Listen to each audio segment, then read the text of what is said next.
able to hear. Your voice was not coming to me. That's why.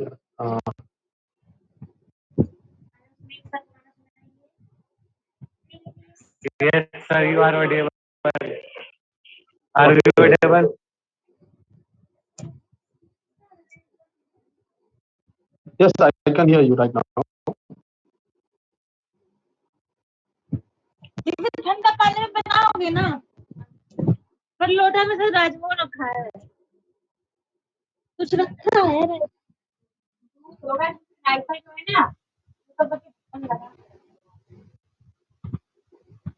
So, should we start? Yes, sir. Yes, sir. Yes, sir.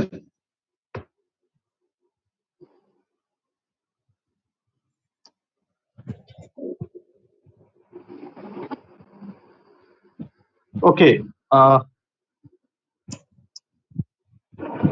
So, very afternoon to all of you.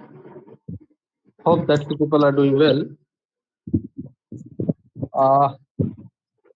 As you remember that in our last class, we were discussing that how the social positioning of Ambedkar and his high, his education that was from that training was from Western modern scientific education. So, due to this reason, Ambedkar, I mean, these two things, I mean, the other things as well, but these two important things shaped his mind and his thought process. That how he uh, he was approaching to the and he was interacting with the Indian society and the Indian politics as well. So, keeping these things in mind, let's jump to our unit number 5, that called constitutionalism. Right? Sorry.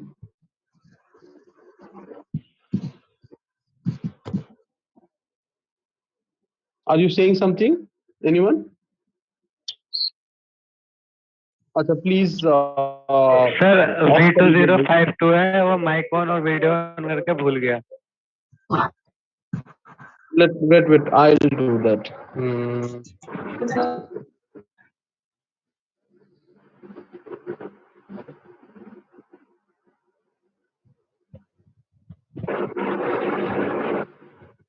Okay, I think that it's done. So please make sure that your mic should be off, otherwise it's make disturbance in our discussion. So today we will discuss that what constitutionalism means, and there is a two word constitutions and the constitutionalism. So how to understand this phenomena of constitutions and phenomena of constitutionalism?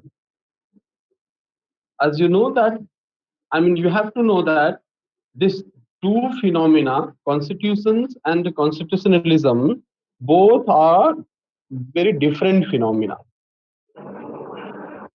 So we'll start with this question, that how to understand these two phenomena, constitution, constitutionalism. This is the question number first for the today's discussion. And the question number 2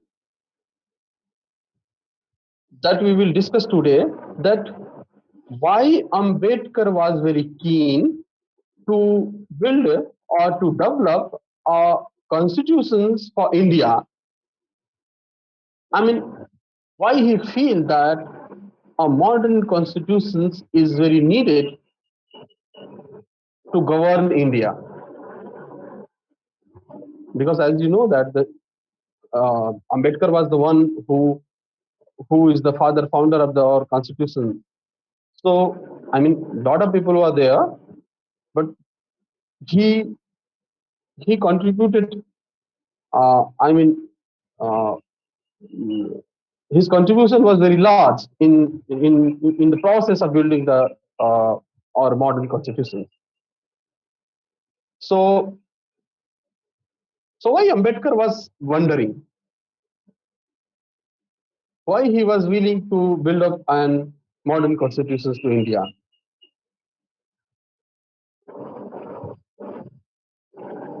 So it was, I mean, it was not only Ambedkar, but other political leaders and the activists were also trying to build their Indian constitutions.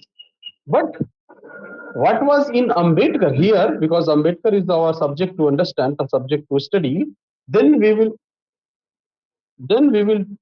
uh, uh, try to understand. That's why we'll try to understand here that why, what was the in Ambedkar mind that days, and what was the importance for the Ambedkar to a modern constitution in India, for India, for Indian society.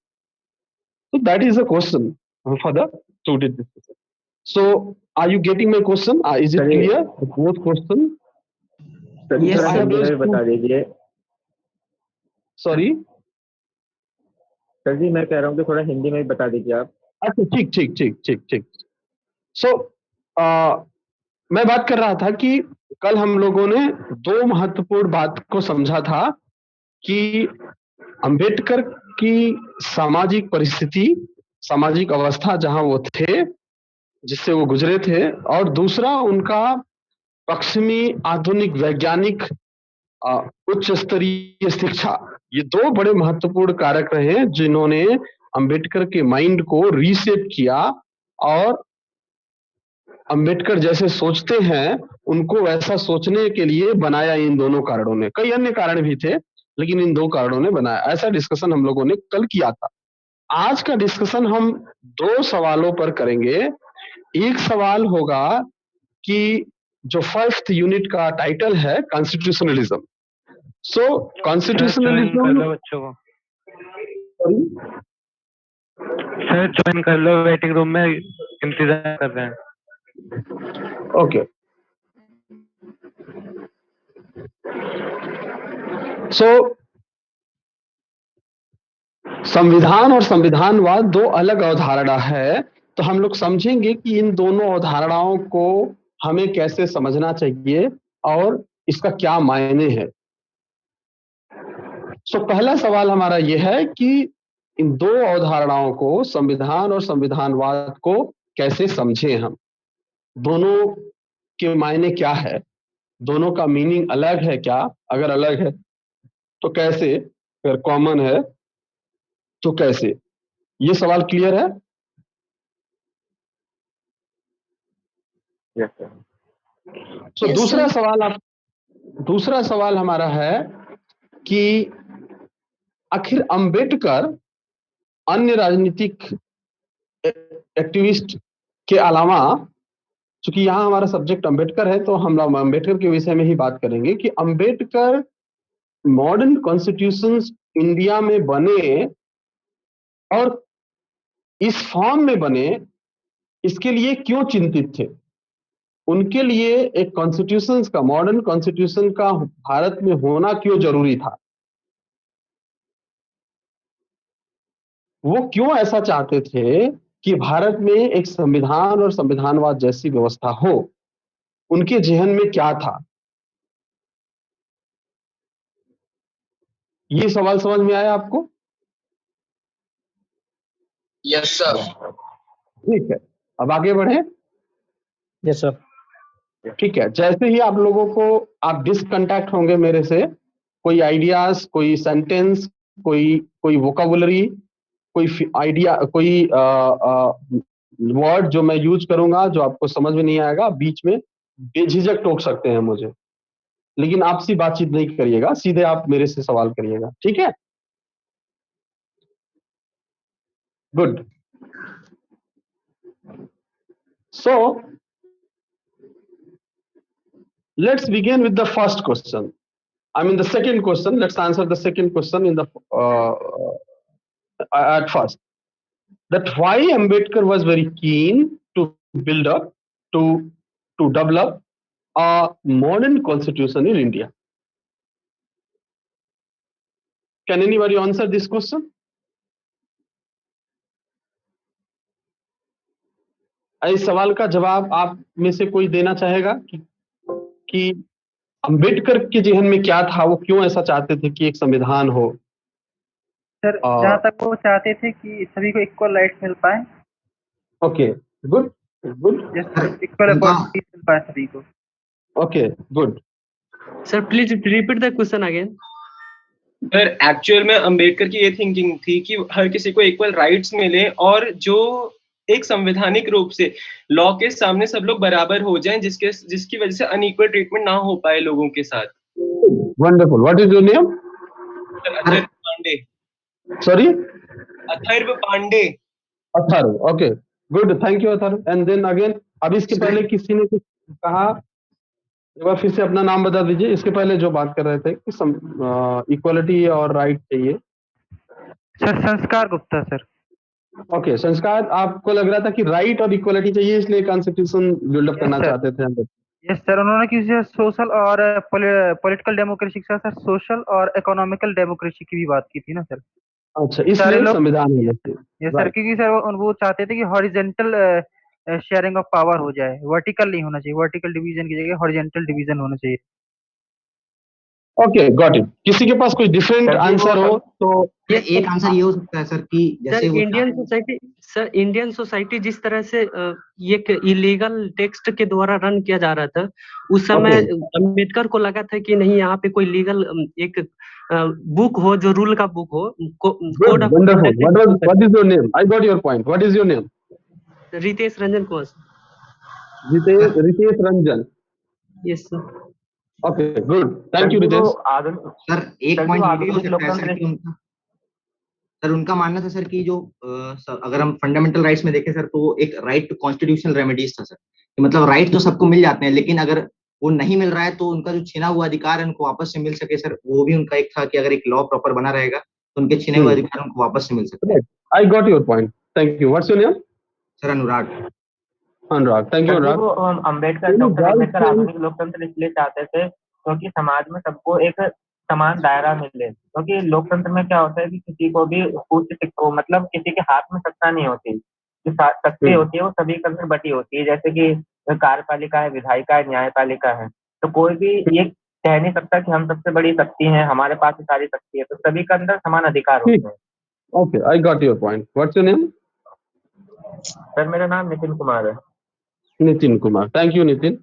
कोई girls दोस्त जो कुछ बोलना चाह रही हैं? I mean उनके जहन में कुछ आंसर है इस सवाल का? एनीबडी?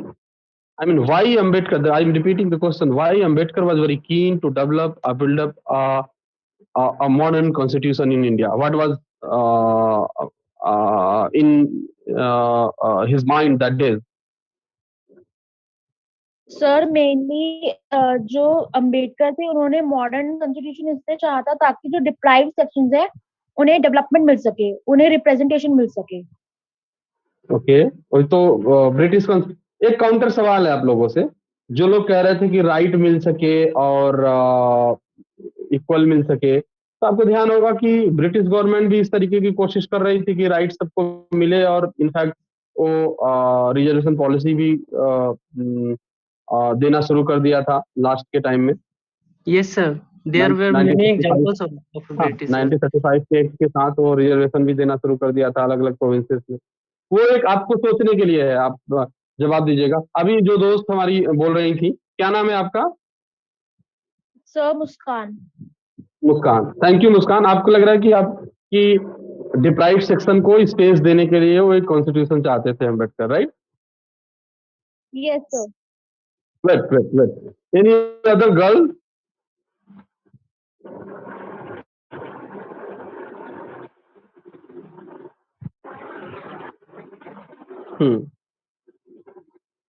क्या आप लोगों की संख्या रेशियो कम है क्या गर्ल्स का? कितना रेशियो है गर्ल्स बॉयज का?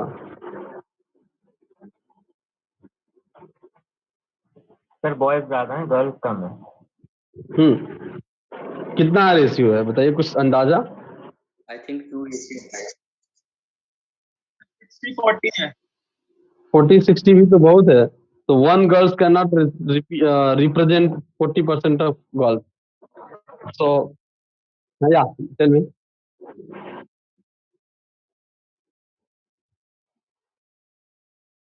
Yeah.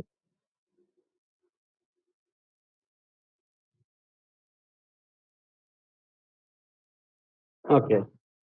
सो वेलफेयर सोसाइटी को रन करने के लिए वेलफेयर सोसाइटी या वेलफेयर स्टेट जैसा फिनोमिना हो, उसके लिए कॉन्स्टिट्यूशन जरूरी है, ये कह रहे हैं आप? Okay, what is your name?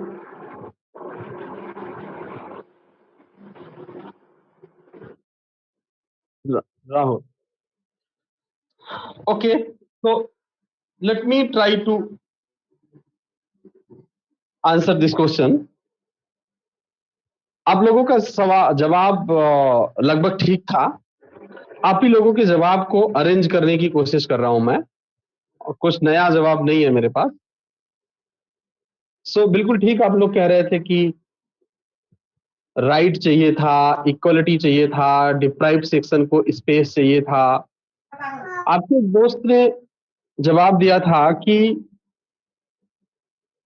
Ambedkar नहीं चाहते थे कि वो जो दकियानुसी पुरानी किताबें हैं, पुराने कानून लॉज हैं, वो चाहे हिंदू थियोलॉजी से आ रहे थे, चाहे राम राज्य के आधार थे, उसको उससे गवर्न हो इंडिया, बनस्पति इसके कि एक मॉडर्न रूल से गवर्न हो. ये उनका आपके एक दोस्त का जवाब था. So let me begin with this answer. It's very true that Ambedkar was, as you know, I mean, as you know that why Ambedkar is thinking like that, because he was well educated in the Western society, in the Western, he was Western educated and highly educated in a scientific way. So that was the day when Ambedkar was thinking and fighting to build a nation, to make a nation in India, to make a, modern state to India. That was the day when the third wave of democracy was happening. So third wave of democracy means that there is a scholar called Francis Fukuyama who defined that how the word from Westphalian society, from Westphalian treaty, from 14th century till 21st century, how in a different juncture the word become democratized. The phase of democracy, the democracy comes in on our world with different phase. It's not happen suddenly, right? So that was the day when in a 19th century and late 19th century, when democracy become a fundamental value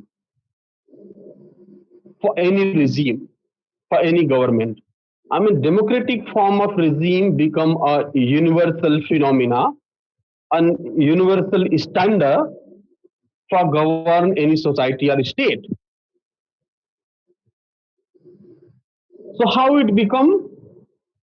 Because as you know that if you are in the first year, if you I know that you people are not very aware about the whole political theory, but आप मोटा मोटा ये जानिए कि लोकतंत्र आने की एक बहुत बड़ी प्रक्रिया रही है, वो समय समय पर आया है। और जो वो समय समय पर आया है, टाइम टू टाइम एक एक फेज में आया है। एक स्कॉलर है फ्रांसिस फुकुयामा जो इस तरीके का को डिफाइन करते हैं। तो 19th सेंचुरी जिसमें अंबेडकर स्ट्रगल कर रहे हैं एक मॉडर्न स्टेट बनाने के लिए इंडिया को, उस दौरान ये आइडिया कि डेमोक्रेसी एक वैश्विक सार्वभौमिक मापदंड होगा शासन का, ये लगभग मजबूती से स्थापित हो रहा था दुनिया में। सो इसी बहाने आप अगर कुछ राइटिंग्स देखेंगे पॉलिटिकल फिलॉसफी के, कंटेम्पररी पॉलिटिकल फिलोसॉफिकल डिबेट के, तो John Locke, Rousseau, Jean Jacques Rousseau, Hobbes, Locke, Rousseau, Jean Bodin, TH. Green, ये कुछ ऐसे पॉलिटिकल फिलोसोफर थे। बाद में विल्की मिल्का अदर्स आए जिन्होंने इस बहस को आगे बढ़ाया। Like for example JS Mill. JS Mill जब एंटी कॉलोनियल मूवमेंट इंडिया में चल रहा है, उसी दौरान वेस्ट में खुद यूरोप में बैठ के राइटिंग कर रहे हैं और वो डिमांड कर रहे हैं कि यूरोप के जो ब्रिटिश सोसाइटी है, ब्रिटिश सोसाइटी में वीमेन को स्पेस मिलना चाहिए और एक डेमोक्रेटिक स्टेट बनना चाहिए। लेकिन वही जेएस मिल इंडिया में डेमोक्रेटिक स्पेस और सिटीजनशिप राइट देने के लिए तैयार नहीं थे इंडियन सोसाइटी के इंडियन सिटीजन को, क्योंकि उनका मानना था कि सिटीजनशिप एक कैपेसिटी है, एक एक काइंड ऑफ रिवार्ड है जो सबको नहीं मिल सकता। व्हाइट बर्डन थियरी, अगर कभी आप लोगों ने नाम सुना होगा, व्हाइट बर्डन थियरी कह रहे हैं कि भाई हम लोग सुपीरियर है, we are the white and we have a responsibility to civilise the third world countries. So because we are training them, we are civilizing them, so that's why they can't demand for the right and the equality. So they are not, they could not be treated as a equal citizen or the equal right for own citizens. That's the third word people. लेकिन अंबेडकर उसी के बाद, अंबेडकर की जो education और अंबेडकर का जो thought process है वो कह रहा है कि नहीं, क्योंकि हम 19th एंड 20th सेंचुरी में जी रहे हैं, तो जहां अगर वेस्टर्न सोसाइटी डेमोक्रेसी को बिल्डअप कर सकता है, तो इंडिया भी एक डेमोक्रेटिक रिजीम को स्टेब्लिश कर सकता है। So building, I mean, creating a democratic state, in the process of creating a democratic state, the first answer of that question, that why Ambedkar was keen to build up a constitution, the first answer is, in a process of building a democratic state, he feels that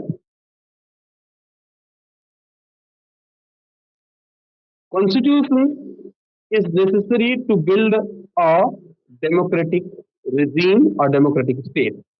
I'll tell you, I mean, further I will tell you the why constitution is necessary for building a democratic, I mean, democratic state and the democratic society.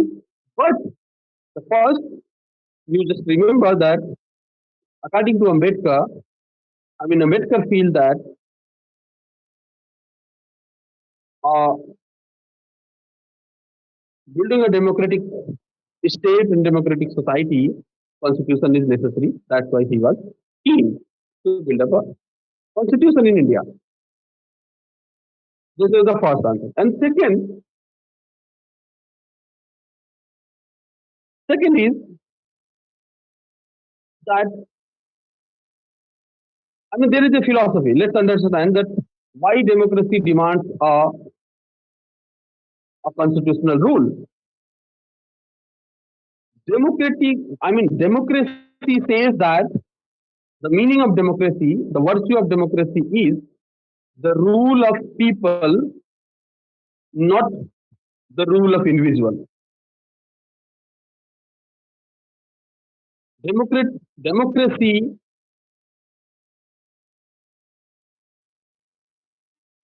is equal to rule of law and rule of people, and not the rule of individual. As you know that before independence, the kind of kingship and the feudal structure in India was. So, if you are trying to build up a democratic society and the democratic regime, then you have to do the rule of, I mean, the govern of rule. I mean, the rule of law rather than rule of any individual. So, rejecting that individual rule and building an rule of law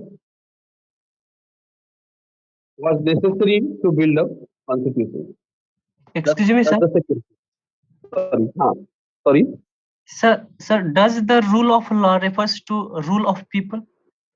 I mean to say The rule of law and rule of people, both are same or some differences are there?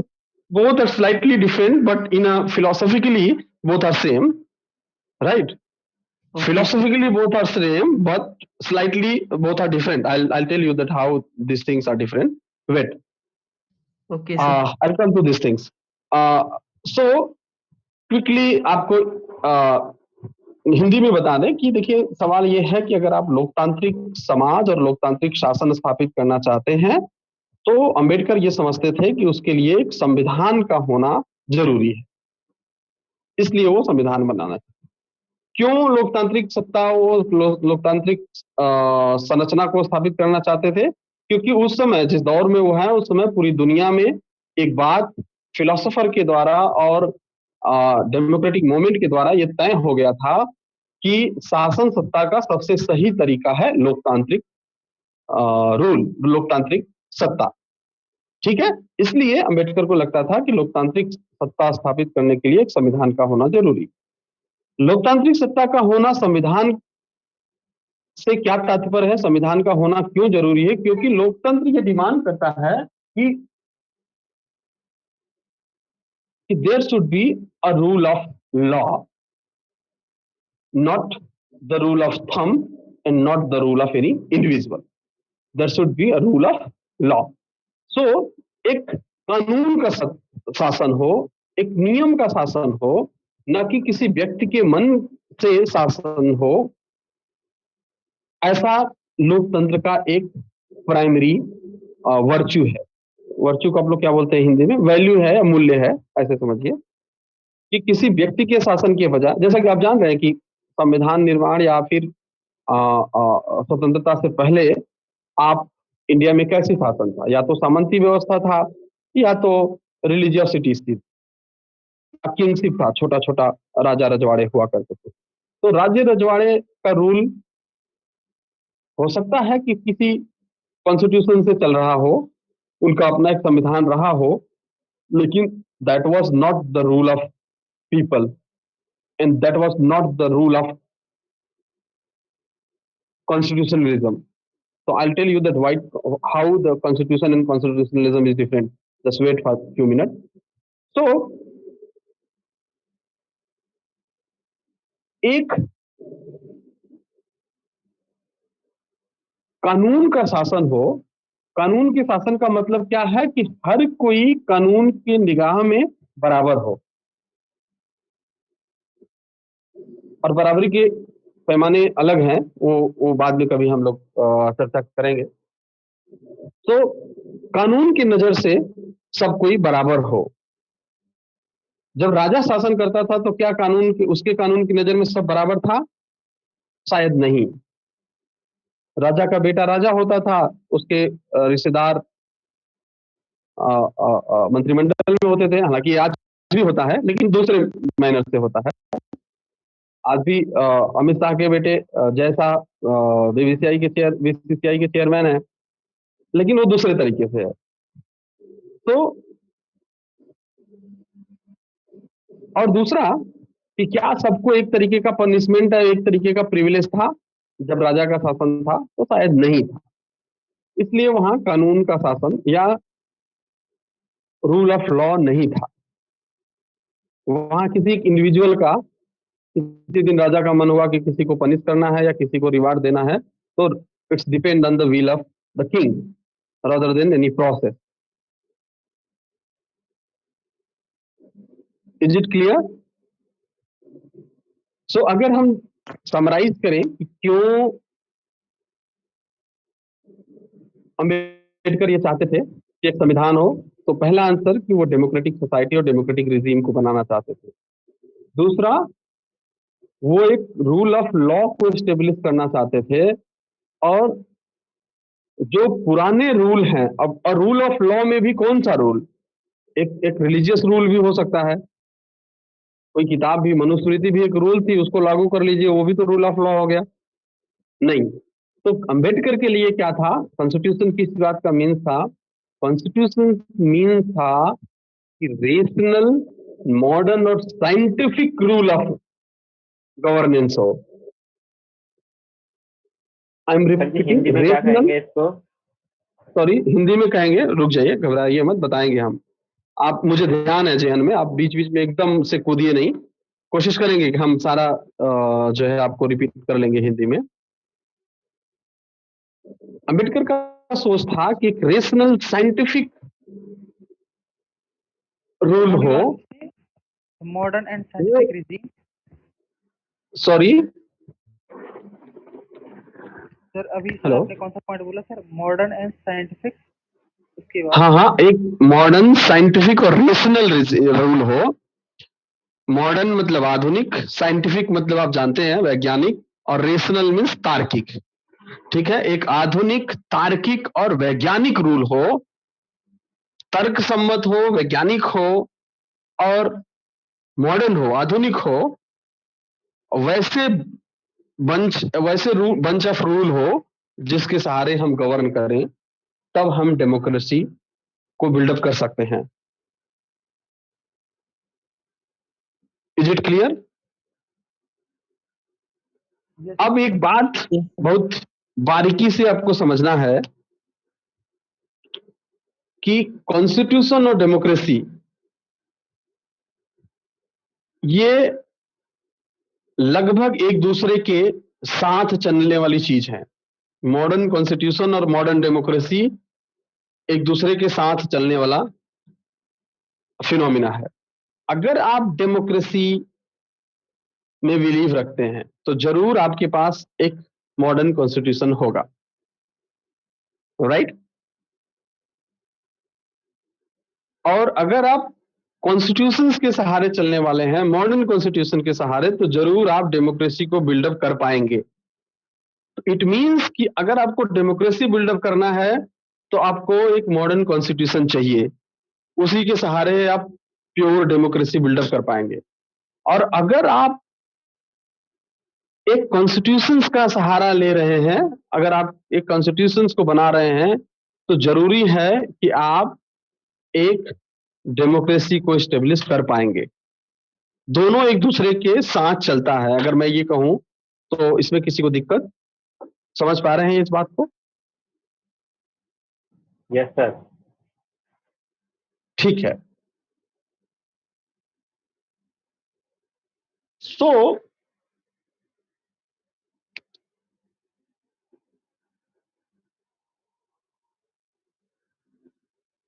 इसके अलावा अंबेडकर को,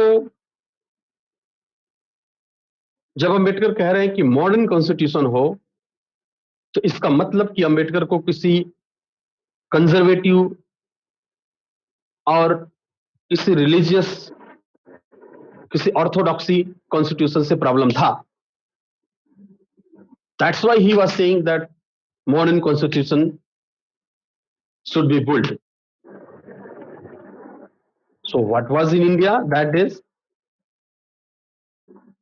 India was governed through a very conservative text, very conservative religious rule.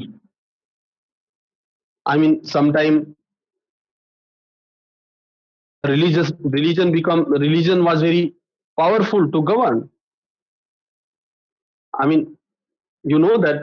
I mean, if you are aware that how in the whole middle dark age, the whole the whole Western society was dominated by the religious orthodoxical people, and that's why it's people called it the dark age. From the 12th, I mean, from 11th, 12th century till 15th century, that was the day when religion and in the Western society, the church was very powerful. The all sphere of life was controlled by the religious people, by the church people and the padris. So similarly in India, in earlier days, I mean, pre-colonial period and the colonial period, the religion was very key factor. Still right now, I mean, today's also the religion is a factor to governing your society and the state, but not prominently. But before independency and earlier, the the religion was and the orthodoxical conservative rule was very prominent factor and the prominent ideas to govern your society and and your politics. ये ये एक एक करके हमको बताने का जरूरत नहीं है शायद. मैं ये कहना चाह रहा हूँ कि जैसा कि आप जान रहे हैं कि कॉलोनियल पीरियड के दौरान जब आपको आज़ादी नहीं मिली थी, उस दौरान जब आपके यहाँ अंग्रेज आए, वहां से लेकर के जब जब अंग्रेज वापस जा रहे हैं, तब तक भी और इनफैक्ट आज भी रिलीजन एक फैक्टर है आपके शासन सत्ता में, आपके गवर्न करने में. लेकिन कॉलोनियल पीरियड के दौरान स्वतंत्रता से पहले धर्म एक बहुत बड़ा फैक्टर था. आज थोड़ा छोटा फैक्टर है. आज रूल है, कॉन्स्टिट्यूशन है, डेमोक्रेसी है, और जुडिशरी है, डिवीजन ऑफ पावर है, सिटीजन राइट है. तो इसलिए जो रिलीजियस पार्ट है वो कम इन्फ्लुएंटल है, लेकिन इससे पहले रिलीजियस पार्ट प्रोमिनेंट था. तो अंबेडकर ये नहीं चाहते थे कि जो ऑर्थोडॉक्सिकल पुराने घिसे पिटे रूढ़िवादी नियम कानून परंपरा है, उससे ये समाज और ये सत्ता गवर्न हो. इसलिए वो पुराने किसी भी सत्ता की प्रणाली को, किसी भी संस्था को खारिज करते हैं और कहते हैं कि एक मॉडर्न इंस्टीट्यूशन होना चाहिए जिसको गवर्न करने के लिए एक मॉडर्न कॉन्स्टिट्यूशन होना चाहिए. और किस तरीके से रिलीजन और ऑर्थोडॉक्सिकल सोसाइटी आपको गवर्न करती थी या आज कुछ हिस्सों में गवर्न करती है, ये आप जानते हैं. आप भी इस समाज से पले बड़े हैं. 2021 I mean almost you people are around your 20 year old age. तो अब तक तो आपको अनुभव हो ही गया है कि कैसे इस समाज में जो ऑर्थोडॉक्सिकल रूल है, वो चाहे कास्ट का रूल हो, चाहे वीमेन डिस्क्रिमिनेशन का, महिलाओं के साथ भेदभाव का रूल हो, या रिलीजियस सेंटिमेंट को मिसयूज करके उसके सहारे बाबा राम रहीम, रामदेव और हनीप्रीत, गुरप्रीत कौन कौन निकल रहा हो, आसाराम. तो ये सारा है आपकी सोसाइटी में. आपके रिलीजियस सेंटिमेंट को, आपके कास्ट आइडेंटिटी को और आपके सेक्सुअल आइडेंटिटी को के साथ ऑर्थोडॉक्सिकल तरीके से ट्रीट आना आपकी सोसाइटी का हिस्सा रहा है. और आज भी वो लगभग किसी दूसरे नॉर्म्स में, किसी दूसरे तरीके पर आज भी वो कायम है लगभग. despite your constitutions, uh, uh, mm, I mean, your constitution rejected this whole practices, caste discriminatory practice, sexual based discrimination practice, other religious based discriminatory practice, but in society it's going on. It's people are following such norms. So Ambedkar was very keen to destroy, to demolish this kind of discriminatory, conservative, orthodoxical rule and practices and the values. So he was trying to build a new values that's called constitutionalism, rather than casteism, rather than uh, uh, sexism, rather than religiosism. He was trying to build a new culture, new values that called constitutionalism.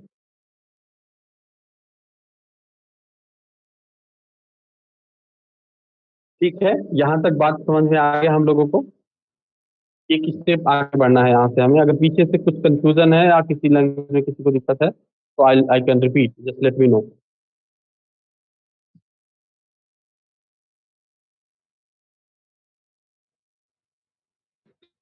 Sir britisher लोग के time sir rule of law था, जब British colony थे हम लोग।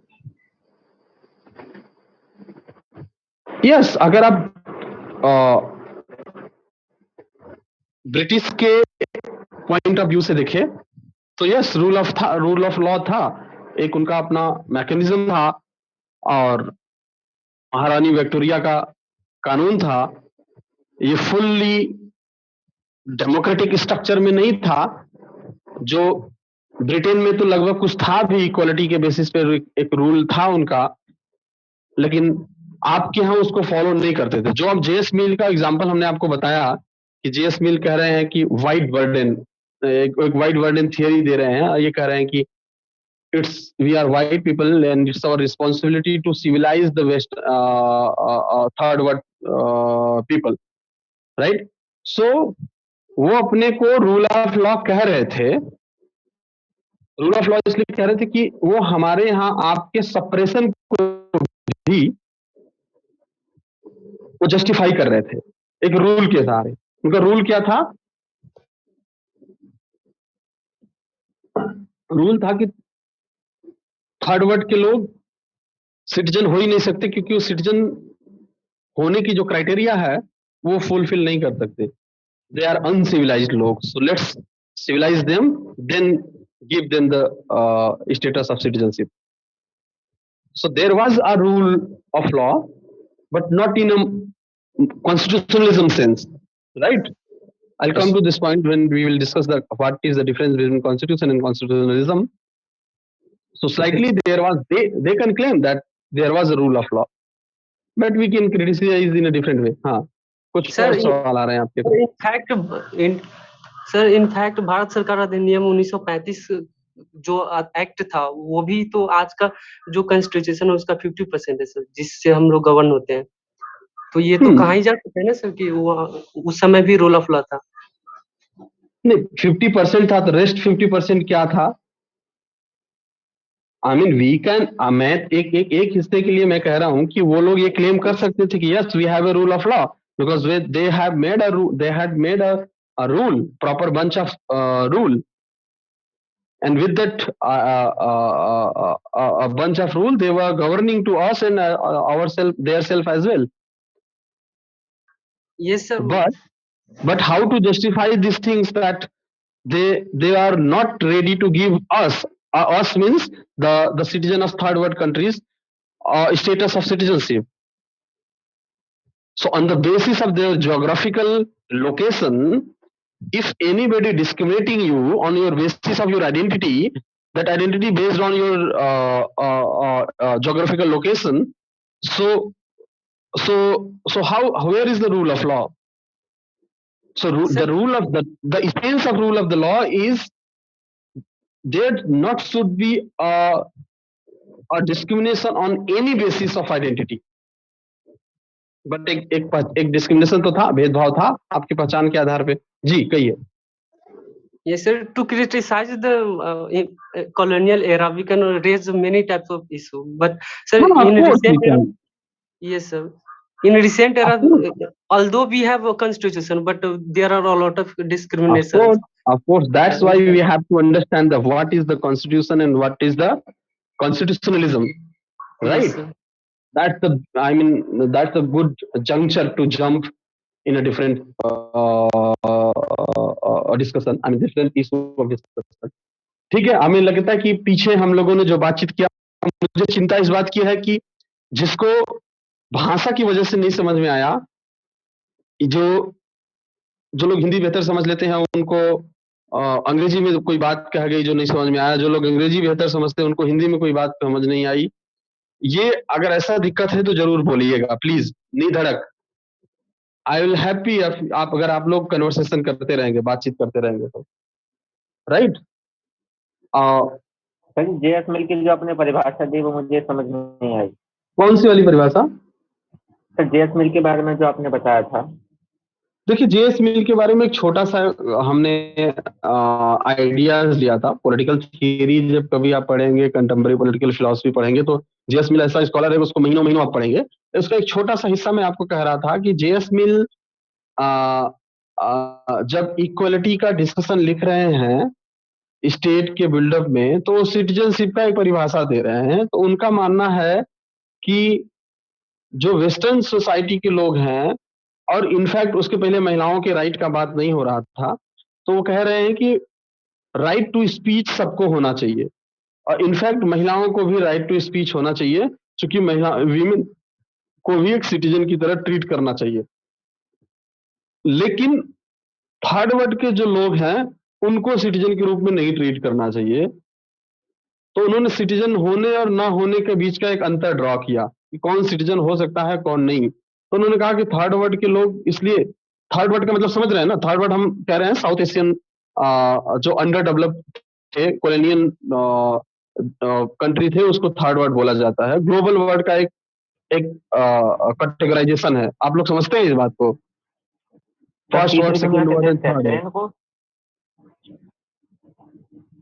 ठीक है, अगर आप second word, first word, second word और थर्ड वर्ड को समझते होंगे, थर्ड वर्ड ऐसे समझिए कि हम ग्लोबल साउथ को कह रहे हैं जो मोस्टली कॉलोनी थे। तो थर्ड वर्ड के जो लोग हैं उनको सिटीजनशिप नहीं देना चाहिए, ऐसा जेएस मिल कह रहे हैं। उसके पीछे लॉजिक ये बता रहे हैं क्योंकि वो अभी सिविलाइज नहीं है, वो सभ्य नागरिक नहीं है, वो उस स्टेटस के नहीं हुए हैं, इसलिए उनको नहीं देना चाहिए। तो हम लोग उनको सिविलाइज कर रहे हैं। तो हम जो कॉलोनी बनाए हैं ये अच्छा कर रहे हैं, कॉलोनी बना के हम उनको सिविलाइज कर रहे हैं। जब वो सिविलाइज हो जाएंगे तब हम उनको सिटीजनशिप देंगे। क्लियर? इसी को बोलते हैं व्हाइट बर्डन, इसी को बोलते हैं व्हाइट बर्डन थियरी।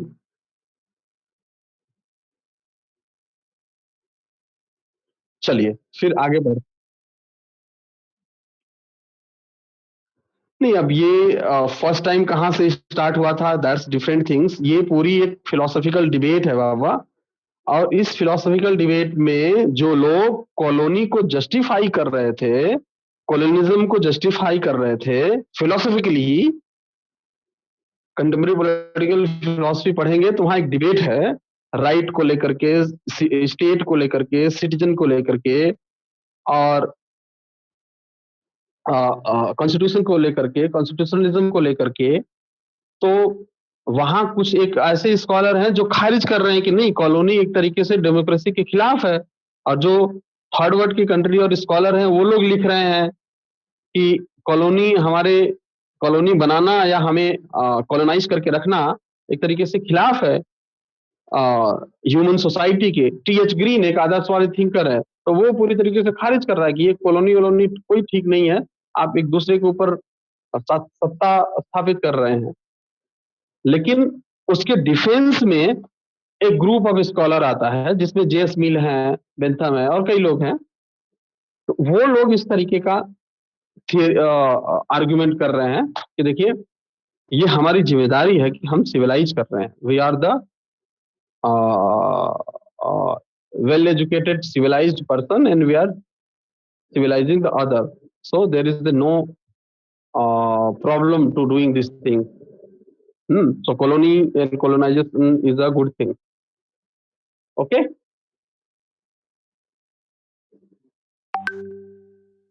आपके पास वक्त बहुत कम है, क्विकली हम लोग दूसरे सवाल को भी थोड़ा सा बैकग्राउंड तैयार कर लेते हैं, जिससे कल हम उसको फिनिश करने में आसानी होगा. कॉन्स्टिट्यूशन एंड कॉन्स्टिट्यूशनलिज्म में दो फिनोमिना है, दोनों प्राइमरीली देखने में तो लगता है कि एक ही चीज है, कॉन्स्टिट्यूशन कहिए या कॉन्स्टिट्यूशनलिज्म कहिए, बट आप ऐसे समझिए कि constitutionalism is a philosophy, is a idea, is a thought. On a different way, on the other hand, the constitution is a bunch of rule, a physical book, a written documents, right? The first thing should be clear that constitution is a written document, sometimes unwritten as well, but probably most of the country, those who are following the constitutionalism and the constitutional modern democratic structure, they have their written documents as a constitution. But the Britain don't have such, US don't have such constitution written documents in a broad form, but they have a constitutionalism. So so tell me, which is bigger than whom?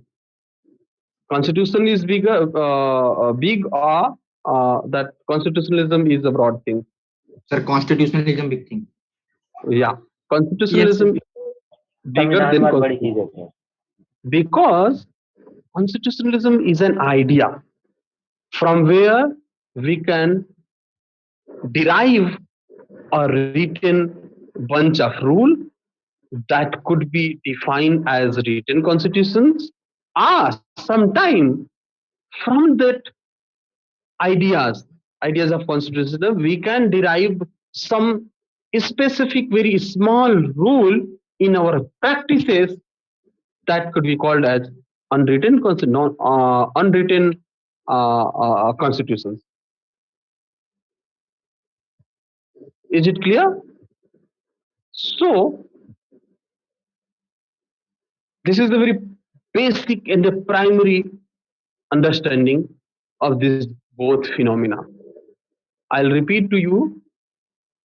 संविधानवाद एक विचार है, एक idea है, एक सोच है और एक मूल्य है, एक दर्शन है. दूसरी तरफ संविधान एक भौतिक रूप में उपस्थित कानूनों का कलेक्शन है, कानून की कलेक्शन की एक किताब है जहां ढेर सारे नियम नियमावली लिखे गए हैं.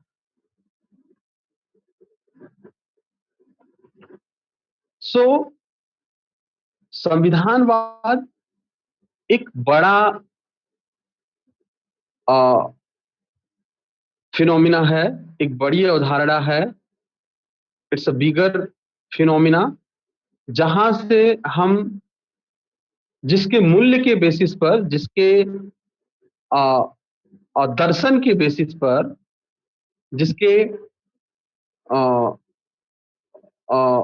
वैल्यू के बेसिस पर हम कुछ नियम निकालते हैं और उस नियम को हम किताब में लिख देते हैं, एक जगह लिख के इकट्ठा करते हैं, तो हमारा रिटेन डॉक्यूमेंट्स तैयार होता है जिसको हम संविधान कहते हैं. और कई दफा हम बिना लिखे ही अपने प्रैक्टिस में लेके आते हैं रोजमर्रा के जीवन में, वो हमको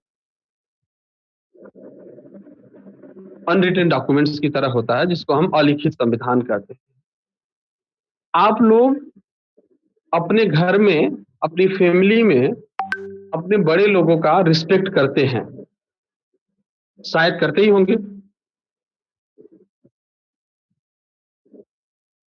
सो क्या इसकी लिखी हुई कोई किताब है? कहीं किताब में लिखा है, आपके परिवार की कानून की किताब में लिखा है कि आपको अपने मम्मी पापा का रिस्पेक्ट करना है, बड़े भाई का, बड़ी बहन का रिस्पेक्ट करना है? शायद नहीं लिखा हुआ, लेकिन ये हमारे प्रैक्टिस में चला आया है, तो हम ऐसा करते आए हैं। तो अब दूसरा मेरा सवाल था, जिसका आंसर पहले ही दे दिया मैं। सवाल ये कि क्या संविधान अलिखित होकर भी संविधानवाद को फॉलो कर सकता है क्या? Yes sir. Without a written Yes, sir. Document that says constitutions, could you follow the norms of constitutionalism or not? That's the question to you. Yes sir, of course. ऐसा हो सकता है? Okay fine. अब एक सवाल है जो आप लोग सोचिएगा, फिर हम यही स्टार्ट करते हैं, शायद टाइम आप लोग का हो गया है।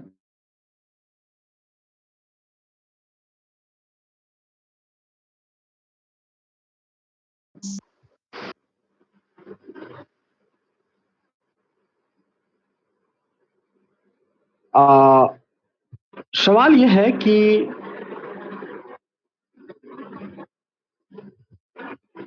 क्या एक देश में या किसी सोसाइटी में संविधान का होना ही जरूरी है? क्या अगर किसी देश या समाज में, किसी स्टेट में संविधान है, तो वो लोकतंत्र को स्थापित कर सकता है? इस बात की गारंटी है कि अगर आपके पास संविधान है तो आप लोकतंत्र को स्थापित कर सकते हैं, या आपके पास कुछ और भी होना चाहिए? इसकी तरफ सोचिएगा। एक और थोड़ा सा अगर ओपन करके इसको हम कहें, तो क्या कोई राजा किंगशिप में, कोई रजवाड़ा कहे कि ठीक है, हमारा एक संविधान है, हम इस संविधान को फॉलो कर रहे हैं, तो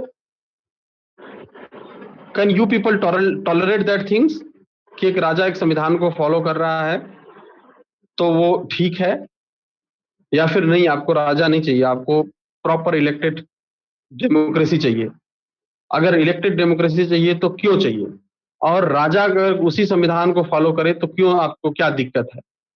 are you understand my question? I mean, सवाल समझ में आ रहा है वो आपको?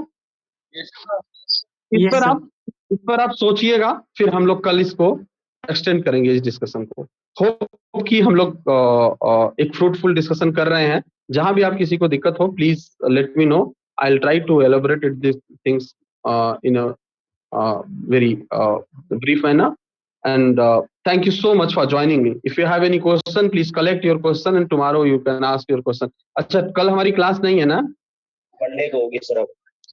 अब मंडे को होगी, तो आप अपने सवालों को इकट्ठा करके रखिएगा, और ये जो सवाल मैं पूछ रहा हूँ, आप याद करके सवाल को रखिएगा। कल जब भी मैं मंडे को क्लास शुरू करूंगा, तो इसी सवाल के साथ शुरू होगा क्लास। तो अगर मैं आपसे पूछूं कि हम कहाँ थे, तो आपको तुरंत बताना होगा कि हम यहाँ थे, अदरवाइज फिर से पूरी क्लास रिपीट होगी। ठीक है?